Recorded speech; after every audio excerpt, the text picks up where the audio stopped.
जी नाज़रीन, आज हम बात करेंगे कि जनरल अकबर को एज अपॉइंटेड किया गया है ambassador to the Saudi Arabia. अब इसमें कोई हैरानगी की बात नहीं कि एक बंदे को अपॉइंटेड किया गया as ambassador to another country. ये एक रूटीन की बात है। आप अपना एम्बेसडर दूसरे कंट्री के अंदर भेजते हो ताकि वहाँ के जो डे टू डे अफेयर्स है आपके कंट्री से मुतल्लिक वीज़ा के इशू को लेके या आपके जो इंटरेस्ट वहाँ पे उनको परसू करने के लिए। यहाँ पे जो इसमें इंटरेस्टिंग सी बात है वो ये है कि एक रिटायर्ड जनरल को मुंतखब किया गया टुवर्ड्स द सऊदी अरेबिया। अब यहाँ से साफ ज़ाहिर है कि ये जो अपॉइंटमेंट होगी जनरल अकबर की, ये अप्रूव की गई होगी JHQ से। जी हाँ, मिलिट्री इस्टेब्लिशमेंट ने इसे अप्रूव किया होगा। तो हम जानने की कोशिश करेंगे कि सऊदी अरेबिया के अंदर ये पर्टिकुलर जो अपॉइंटमेंट है इसके क्या रीज़न्स है, क्या कॉन्सिक्वेंसेस होंगे और आज के टाइम में पाकिस्तान और सऊदी अरेबिया के रिलेशंस कैसे हैं। लेक्चर को शुरू करने से पहले आपसे दो रिक्वेस्ट है। एक तो अगर आप मेरे चैनल पे नए हैं और चैनल को सब्सक्राइब नहीं किया तो काइंडली एक सेकंड निकाल के चैनल को सब्सक्राइब कीजिएगा और आपके करंट अफेयर्स को चेक करते हैं। आपने ये बताना है who is the current foreign minister of Saudi Arabia. जी हाँ, फॉरेन मिनिस्टर वो होता है जो आपकी कंट्री के फॉरेन पॉलिसी को लीड करता है, आपके कंट्री के जो फॉरेन ऑब्जेक्टिव्स होते हैं उनको परसू करता है। तो आपकी ऑप्शन है फैसल बिन फरहान अल सऊद, अदील बिन अहमद अल जुबैर, मोहम्मद बिन अब्दुलरहमान अल थानी, शेख अब्दुल्ला बिन जैद बिन सुल्तान अल नहयान। तो चार ऑप्शन है, आपको सही ऑप्शन बताना है अगर आपको आता है। नहीं तो नीचे कमेंट में इन दी एंड में मैं आपको बता दूंगा। फ़िलहाल आपको जो आता है वो आप नीचे कमेंट में मुझे बता दें। ये एक कुछ लीडिंग न्यूज़पेपर्स है जिसमें ये रिपोर्टिंग हुई है। General Akbar appointed as ambassador to the Saudi Arabia. एक और है general Bilal Akbar new invite to Saudi Arabia.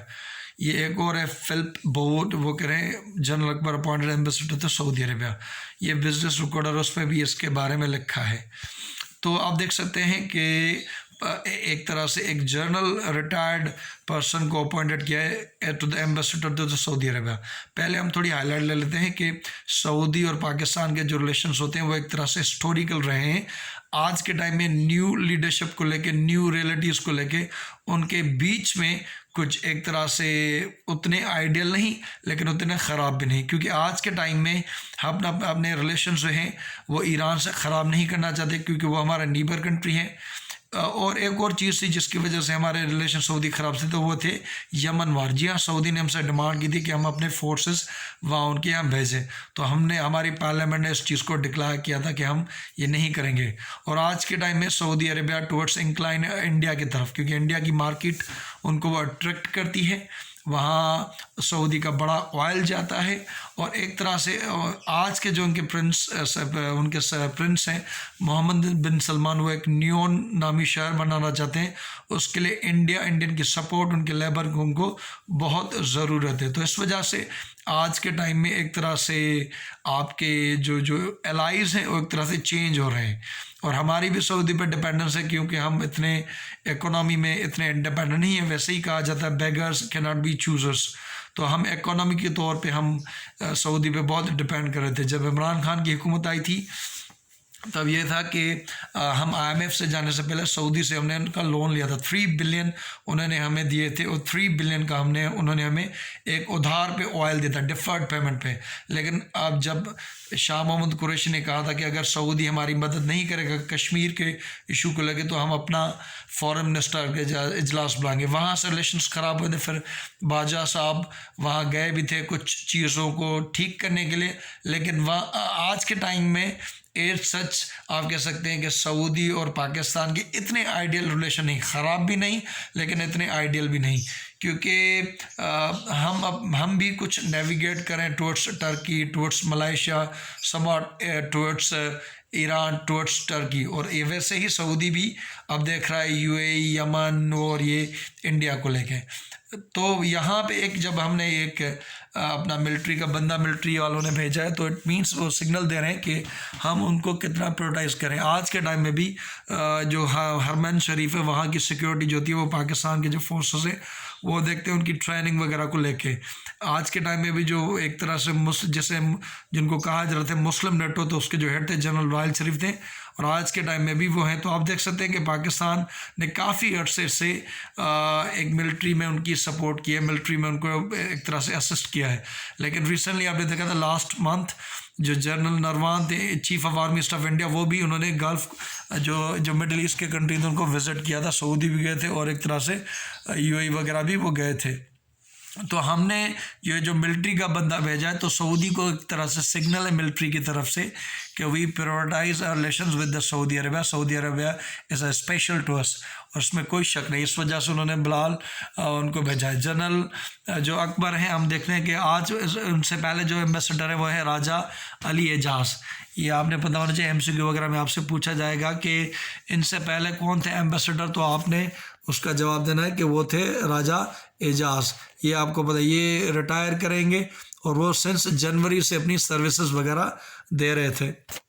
और हमने अगर ये एक तरह से जो एम्बेसडर भेजा है तो एक तरह से मिलिट्री की पॉइंट ऑफ व्यू से एक रिटायर्ड मिलिट्री ऑफिसर भेजने का मतलब यही है कि हम अपने रिलेशन से प्रायोरिटाइज करते हैं, अपनी बहुत इंपॉर्टेंस देते हैं अपने सऊदी को रिलेशन के लेके।